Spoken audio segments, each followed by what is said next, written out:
থানায় যেতেই বড়বাবু আমাকে ডেকে পাঠালেন নিজের ঘরে। ইশারায় বসতে বলে ফিসফিস করে বললেন, একটা কাজ করতে পারবি? কি কাজ স্যার? পকেট মারতে পারবি? খুব অবাক হয়ে তাকিয়ে রইলাম আমি। হ্যাঁ, একজনের পকেট মারতে হবে, অন্য কিছু নয়, শুধু মোবাইলটা তুলে নিতে হবে পকেট থেকে। পারবি না? তোর তো খুব নাম শুনেছি এই লাইনে, হাত নাকি একেবারে মাখন, কেউ টের পায় না।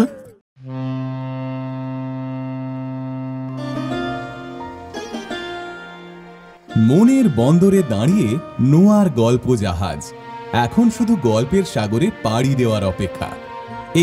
এই ছাড়লো গল্প জাহাজ। উঠে পড়ুন শিগগিরই। রকমারি গল্পের 7 সমুদ্র পেরিয়ে চলুন আমরা যাই অনন্য এক আনন্দ সাগরে। নোয়ার গল্প জাহাজ। এখন শুনবেন গল্প কবি কাহিনী। লিখেছেন উল্লাস মল্লিক। কবি কাহিনী। সকাল সকাল ঘুম ভেঙে গেল। মনে হলো আজকের দিনটা যেন অন্য দিনের থেকে একটু অন্য রকম। আকাশটা একটু বেশি নীল, গাছপালাগুলো যেন বেশি সবুজ। খুব ফুর্তি হলো মনটা। ধীরে ধীরে বেরিয়ে পড়লাম বাড়ি থেকে। কিন্তু কিছু কিছু ঘটনা এমন ঘটে যে সাধারণ বুদ্ধিতে তার কোনো ব্যাখ্যা মেলে না। এই যেমন আজ সকালবেলায় প্রতিদিনের মতো লালটুর দোকানে চা খাচ্ছি। পুলিশের গাড়ি এসে থামল। দুজন কনস্টেবল হাতছানি দিয়ে আমাকে ডাকলো। কাছে যেতেই বলল, চল থানায় চল। বললাম, কেন স্যার? আমি তো লাইন ছেড়ে দিয়েছি, এখন খেলাধুলো নিয়ে বেশ আছি স্যার। এই বয়সে আবার কি খেলা ধরলি রে? কেন স্যার? 7টা যুব। চাপ, সত্যি কথা বল। কেন স্যার, এগুলো কি খেলা নয়? খেকিয়ে উঠল। সত্যি কথাই বললাম, কিন্তু সত্যি কথা পুলিশ কোনো দিন বিশ্বাস করে না। অভিজ্ঞতায় দেখেছি, যে কথাই বলি না কেন বলবে, চাপ সালা, সত্যি কথা বল। যদি বলি সূর্য পূর্ব দিকে ওঠে, সঙ্গে সঙ্গে বলবে, চাপ, সত্যি কথা বল। আবার যদি বলি, স্যার আপনার মতো সৎসাহসী লোক পুলিশের মধ্যে 2টি নেই, ধমকে বলবে, আবার মিথ্যে কথা, সত্যি কথা বল। পুলিশকে বোঝানোর চেষ্টা বৃথা। জোর করে আমাকে গাড়িতে উঠিয়ে নিল।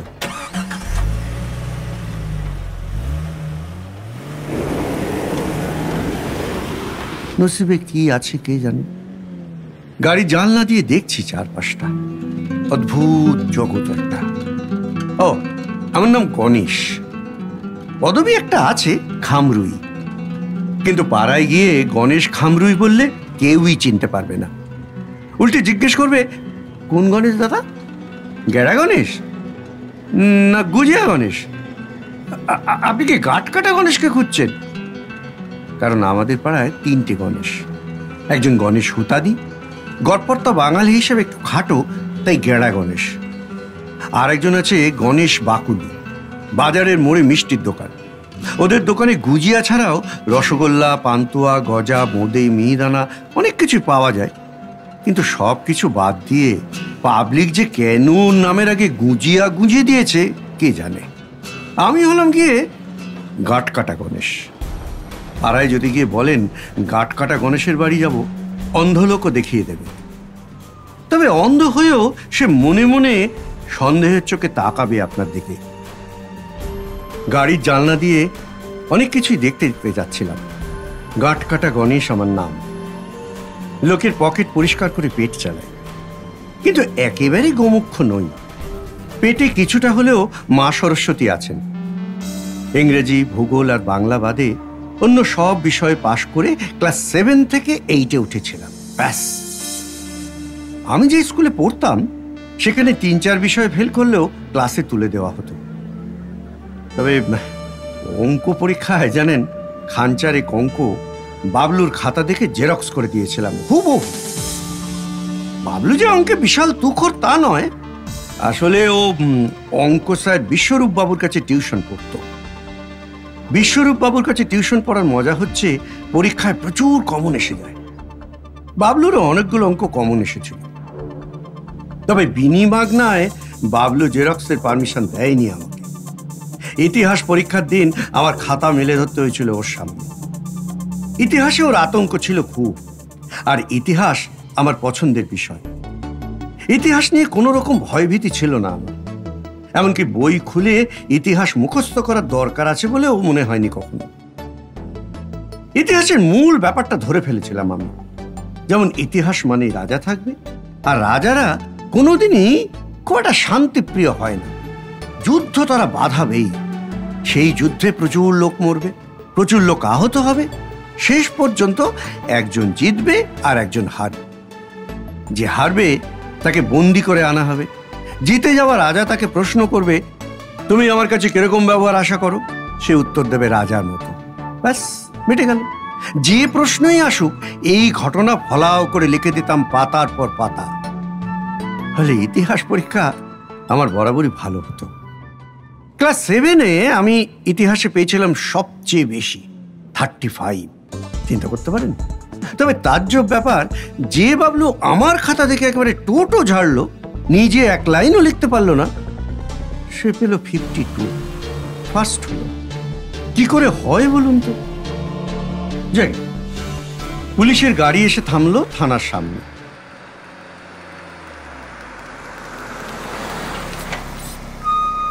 থানায় নতুন বড়বাবু এসেছেন কিছুদিন আগে, বিপুল কান্তি না কি যেন নাম। মোহনবাগানের অন্ধ ভক্ত। শুনেছিলাম লোক নাকি খারাপ নন, বিশেষ করে মোহনবাগান যেদিন জেতে সেদিন নাকি অমায়িক ব্যবহার করেন সবার সঙ্গে। দেখা যাক। থানায় যেতেই বড়বাবু আমাকে ডেকে পাঠালেন নিজের ঘরে। ইশারায় বসতে বলে ফিসফিস করে বললেন, একটা কাজ করতে পারবি? কি কাজ স্যার? পকেট মারতে পারবি? খুব অবাক হয়ে তাকিয়ে রইলাম আমি। হ্যাঁ, একজনের পকেট মারতে হবে, অন্য কিছু নয়, শুধু মোবাইলটা তুলে নিতে হবে পকেট থেকে। পারবি না? তোর তো খুব নাম শুনেছি এই লাইনে, হাত নাকি একেবারে মাখন, কেউ টের পায় না।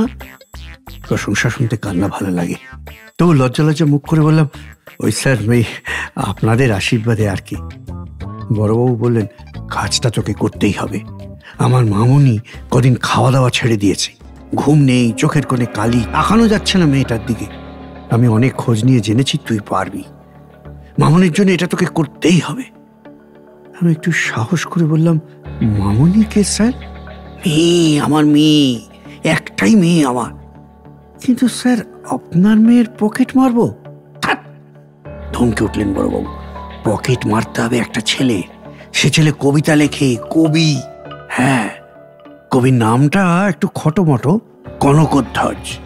কি মানে কে জানে, বোধহয় মকরধ্বজ ধরনের কিছু হবে। আমি তো কদিন ধরে রেকি করে নিয়েছি কবিকে।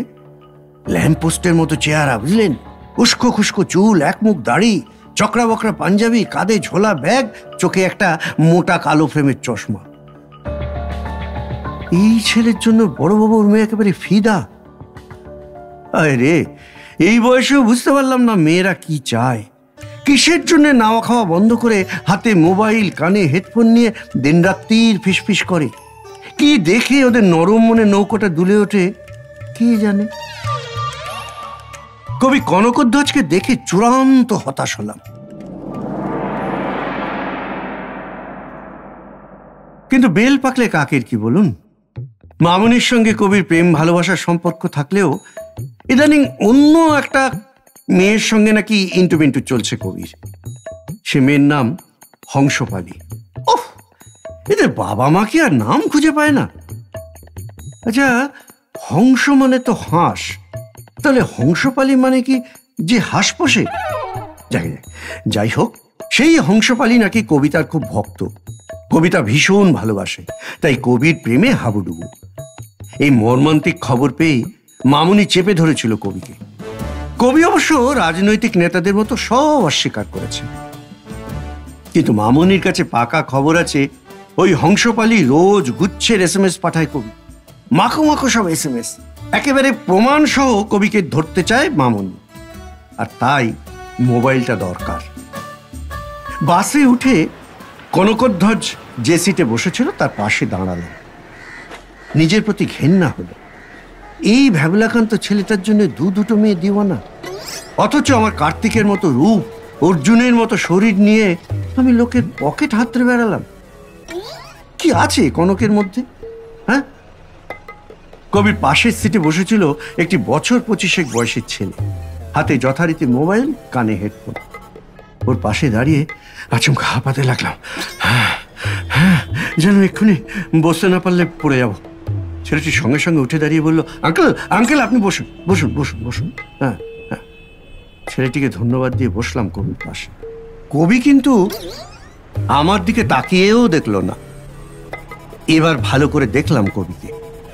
রাস্তাঘাটে যেসব পাগল কিংবা ভবঘুরে দেখা যায়, একেবারে সেই রকম দেখতে।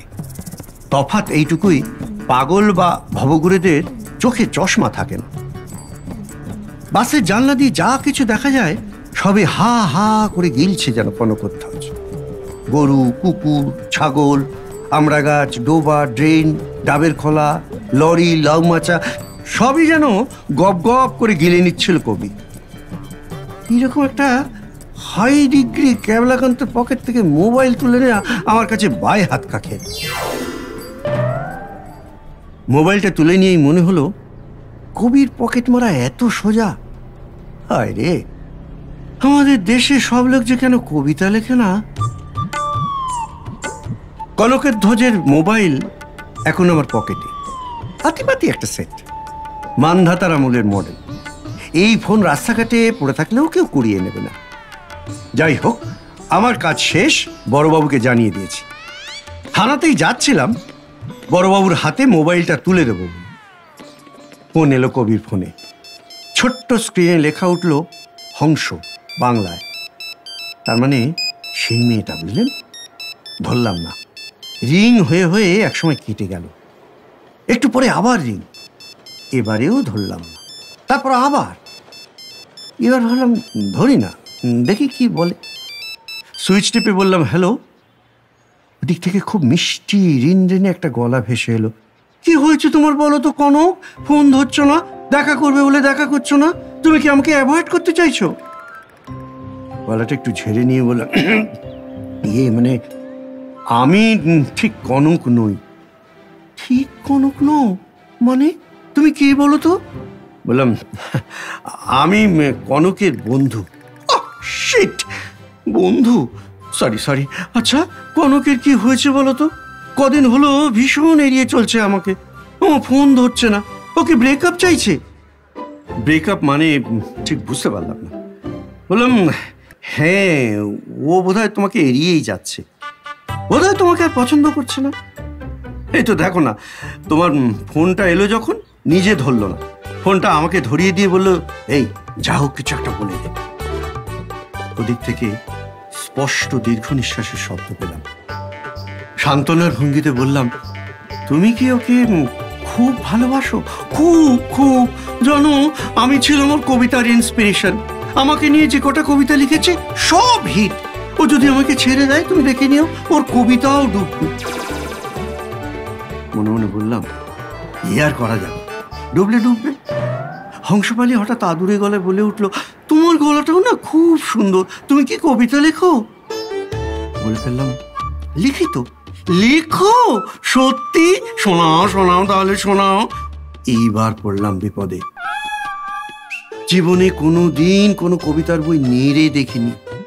এদিকে হংসপালি তাগাদা দিয়েই যাচ্ছে, শোনাও প্লিজ। কি হলো, চুপ করে গেলে কেন? শোনাও। জানো তো, কবিতা শুনলে আমি অন্যরকম হয়ে যাই। চারপাশের পৃথিবী, প্রকৃতি সব বদলে যায়। মনে হয় হাওয়ায় যেন ভাসছি, বৃষ্টির শব্দ শুনতে পাচ্ছি। প্লিজ শোনাও একটা কবিতা। আমি বললাম, থাক না, আজ নয়, অন্য একদিন হবে। না আজই দেখো, কটা দিন না আমার মন খুব খারাপ। বুঝতেই পারছিলাম কনক আমাকে এড়িয়ে যাচ্ছে। শোনাও প্লিজ প্লিজ। এ কি খেঁচা কলে পড়লাম রে বাবা। ভাবলাম ফোনটা কেটে দিই।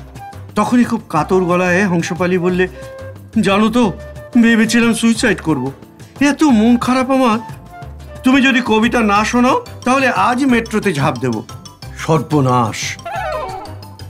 তার মানে 2 ঘন্টা মেট্রো বন্ধ, হাজার হাজার লোকের হয়রানি। মনে হতেই গলা দিয়ে কামানের মতো বেরিয়ে এলো, আমাদের ছোট নদী চলে বাঁকে বাঁকে, বৈশাখ মাসে তার হাঁটু জল থাকে, পার হয়ে যায় গরু, পার হয় গাড়ি, 2 ধার উঁচু তার ঢালু তার পাড়ি। কি সুইট! অসাধারণ অসাধারণ! একটা নদীকে এইভাবে দেখা, না খুব বড় কবি না হলে এমন দেখার চোখ হয় না গো।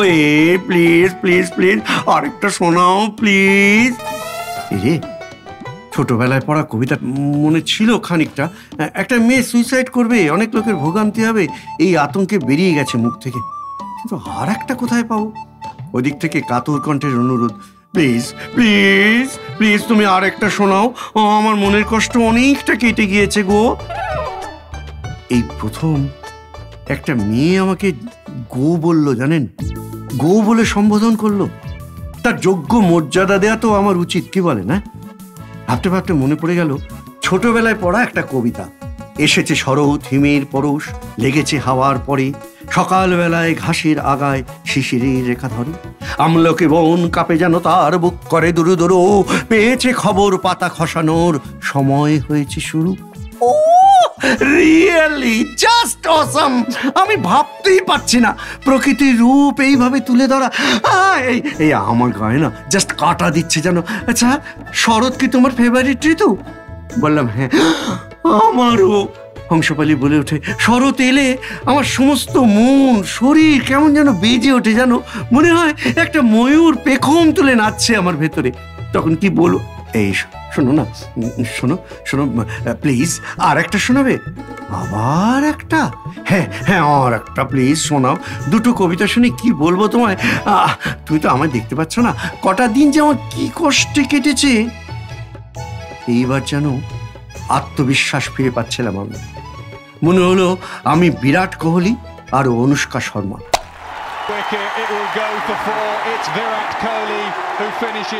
মনে হলো আমি মোহন আরো চৈতালি। কিন্তু আর তো কবিতা মনে নেই, কি করি? হঠাৎ দেখতে পেলাম উল্টো দিকে দেয়ালে সিঙ্গুরের এক চাষির মুখ আঁকা, নিচে লেখা, শুধু বিঘে 2 ছিল মোর ভুঁই, আর সবই গেছে ঋণে, বাবু বলিলেন বুঝেছ উপেন, এই জমি লইব কিনে। কহিলাম আমি তুমি ভূস্বামী, ভূমির অন্ত নাই, চেয়ে দেখো মোর আছে বড় জোর, মরিবার মতো ঠাঁই। কেমন এটা? ও সত্যি একেবারে অন্য স্বাদের, যেমন বিষয় তেমন শব্দ প্রয়োগ। তুমি না কনকের থেকে অনেক বড় কবি, আমি বলছি। কনক কেমন লিখতেই পারবে না। বললাম তোমার ভালো লেগেছে? খুব খুব ভালো লেগেছে। তুমি দেখো কবিতা লিখে তুমি অনেক অনেক উপরে উঠবে, তোমার নাম দিকে দিকে ছড়িয়ে পড়বে। মিলিয়ে নিও আমার কথা। এই আমার সাথে একদিন দেখা করবে? আত্মবিশ্বাসী, আগ্রাসী, বিরাট কোহলি আমি বললাম, নিশ্চয়ই নিশ্চয়ই দেখা করব। দেখেছো আমি কি বাজে, কি পচা। তোমার নামটাই জানা হয়নি। কি নাম গো তোমার? এইবার আমি মাঝ সমুদ্রে, কারণ যে মেয়ের নাম হংসপালি, যে কনকধ্বজ নামে কবির সাথে প্রেম করে, তাকে কি করে আমি বলি যে আমার নাম গণেশ? ভাবতে থাকি, ওদিক থেকে বলতে থাকে, এত সুন্দর কবিতা লেখো, নামটাও নিশ্চয়ই কবি কবি হবে তোমার। আমি বলি হ্যাঁ, মানে সে তো। কি নাম গো তোমার? বলো না, বলো বলো প্লিজ, তাড়াতাড়ি নামটা বলো, ভীষণ শুনতে ইচ্ছে করছে আমার। কবি কবি নাম কিছুই তো মনে পড়ছে। কি হলো বলো তোমার নাম। হংস ঘন ঘন তাগাদা দিচ্ছে। এদিকে আমার কোনো কবির নাম মনে পড়ছে না। বলো না প্লিজ। তখনই মনে পড়ে যায় নামটা। শালা গোমুখ্য তো নই, একটাও কবির নাম মনে পড়বে না তা কি হয়? গলাটা ঝেড়ে নিয়ে বলি, শোনো, আমার নাম রবীন্দ্রনাথ ঠাকুর। ও তাই? উচ্ছ্বসিত গলায় বলল হংসপালি, খুব সুইট নাম, একেবারেই আনকমন, রবীন্দ্রনাথ ঠাকুর। তাই তুমি এত সুন্দর কবিতা লেখো বলে খিলখিল করে হাসতে থাকো। এইরকম আরো গল্প শুনতে সাবস্ক্রাইব করুন নোয়া গল্প জাহাজ, প্রেস করুন বেল আইকন।